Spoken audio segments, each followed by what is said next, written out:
नमस्कार दोस्तों, स्वागत है आपका एक बार फिर से जेबीबी क्लासेस के ऑनलाइन प्लेटफॉर्म पर। अपन चर्चा कर रहे थे प्रकाश वाले चैप्टर पर। देखो, अपन ने स्नेल के नियम तक तो पढ़ लिया था। स्नेल का नियम क्या होता है? प्रकाश के अपवर्तन में, इसमें प्रकाश के अपवर्तन में प्रकाश के आपतन कोण की ज्या, यानी कि जो प्रकाश का आपतन कोण आई होता है उसका साइन मान और अपवर्तन कोण की ज्या, यानी कि जो उसका अपवर्तन कोण आर होता है उसकी साइन का मान, इन दोनों का अनुपात क्या कहलाता है? अपवर्तनांक कहलाता है, जिसको किससे द्वारा डिनोट किया जाता है? म्यू द्वारा। तो अपवर्तनांक की परिभाषा क्या हो जाएगी स्नेल के नियम से कि आपतन कोण की ज्या अपॉन अपवर्तन कोण की ज्या किसके बराबर होती है? अपवर्तनांक के बराबर। अब देखो, जो 10th की बुक है, एनसीईआरटी बुक है, उसके अनुसार अपवर्तनांक को दो प्रकार से बताया गया है। जैसे अपने पास ये डायग्राम होता है, इसमें ये और सेम है, ठीक है। माध्यम एक है, माध्यम दो है, यहाँ वायु होती है या कोई अदर माध्यम होता है, यहाँ भी दूसरा माध्यम होता है, तो दो माध्यम होते हैं। जब एक माध्यम का अपवर्तनांक दूसरे माध्यम के सापेक्ष ज्ञात किया जाता है तब वहाँ कौन सा अपवर्तनांक आता है? सापेक्ष अपवर्तनांक। देखो, माध्यम दो माध्यम होते हैं। अगर एक माध्यम का अपवर्तनांक दूसरे माध्यम के सापेक्ष ज्ञात किया जाता है, जैसे दो माध्यम ले लिए, एक तरफ जल ले लिया, एक तरफ जल है, नीचे के कांच, ठीक है, दो माध्यम हो गए अलग अलग। तो एक माध्यम का अपवर्तनांक दूसरे माध्यम के सापेक्ष ज्ञात करेंगे तो यहाँ कौन सा अपवर्तनांक आएगा? सापेक्ष अपवर्तनांक। दूसरे केस में क्या होता है? अपन एक माध्यम को क्या मान लेते हैं? वायु मान लेते हैं, वायु या निर्वात। निर्वात क्या होता है? जहाँ वायु भी नहीं होती, मतलब ऐसी जगह या ऐसी स्थिति जहाँ से अपन वायु को भी बाहर कर दें, वहाँ वायु भी उपस्थित नहीं होगी, तो उसे क्या कहेंगे? निर्वात कहेंगे। क्या कहेंगे? निर्वात। तो देखो, पहली स्थिति पर विचार करते हैं, ठीक है। पहली स्थिति क्या है? माध्यम एक है, माध्यम दो है, ठीक है ना। तो एक माध्यम मान लो, या तो इसका मान लो या इसका। जब इसका अपवर्तनांक इसके सापेक्ष ज्ञात करेंगे या इसका अपवर्तनांक इसके सापेक्ष ज्ञात करेंगे तो यहाँ कौन सा अपवर्तनांक आएगा? सापेक्ष अपवर्तनांक आएगा। देखो, माध्यम एक का अपवर्तनांक माध्यम दो के सापेक्ष, मतलब किसका ज्ञात कर रहे हैं यहाँ पर? माध्यम एक का। किसके सापेक्ष ज्ञात कर रहे हैं? माध्यम दो के सापेक्ष। इसका क्या मतलब हुआ? देखो, लिखने का तरीका सबसे इम्पोर्टेंट है। कैसे लिखेंगे इसको? अपवर्तनांक म्यू। अपवर्तनांक को किससे दर्शाया जाता है? म्यू से, ठीक है। म्यू ऐसा साइन होता है एक तरह से, ऐसा, ठीक है, इसे कहते हैं म्यू। म्यू, इसको पढ़ने का तरीका आना चाहिए, ठीक है।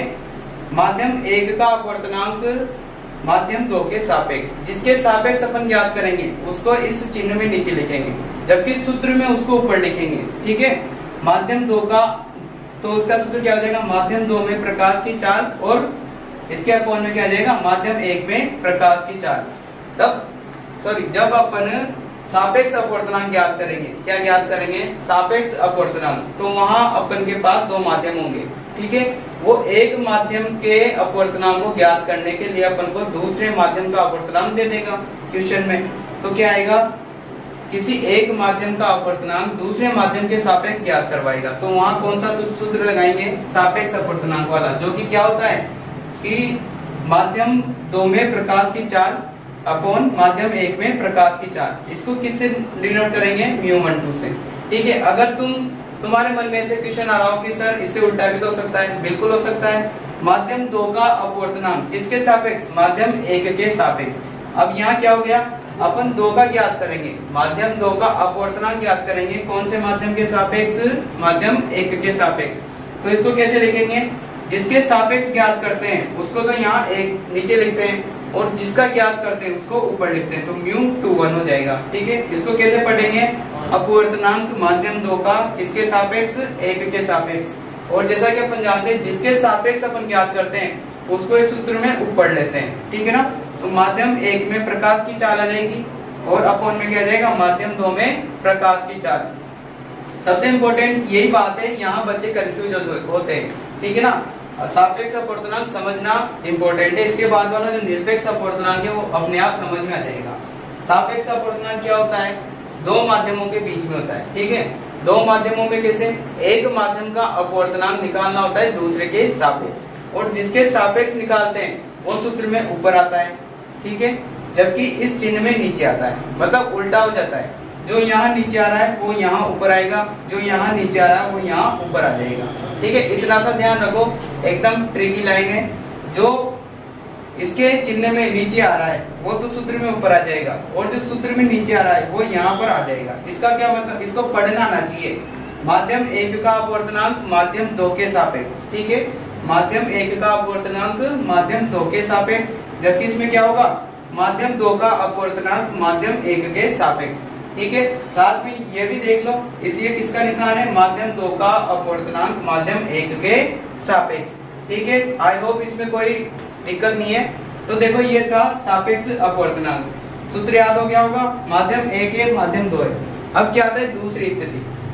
दूसरी स्थिति में अपन को क्या दे देंगे, एक माध्यम वायु या निर्वात दे देंगे। अभी अपन ने चर्चा की थी कि निर्वात किसे कहते हैं। निर्वात वो स्थिति होती है जहां वायु भी उपस्थित नहीं होती, बिल्कुल खाली जगह। ठीक है, तो एक माध्यम क्या हो जाएगा, वायु या निर्वात। और अपन जानते हैं कि वायु या निर्वात में प्रकाश की चाल कितनी होती है, 3 × 10⁸ मीटर प्रति सेकंड। तो अगर वो क्वेश्चन में भी नहीं देगा ना वायु या निर्वात में प्रकाश की चाल, तो अपन को ये पता होना चाहिए ये वाला डाटा, 3 × 10⁸ मीटर प्रति सेकंड।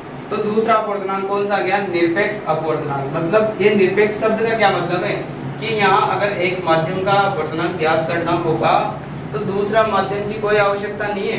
ठीक है ना, क्योंकि दूसरा माध्यम क्या है, वायु या निर्वात, जिसमें प्रकाश की चाल अपन को पता है। ठीक है, तो निरपेक्ष अपवर्तनांक कैसे निकालेंगे, जो माध्यम अपन को देंगे उसका अपवर्तनांक कैसे निकालेंगे, म्यू बराबर वायु में प्रकाश की चाल बटा जिस माध्यम का अपवर्तनांक अपन को ज्ञात करना है उसको अपॉन में लिख देंगे।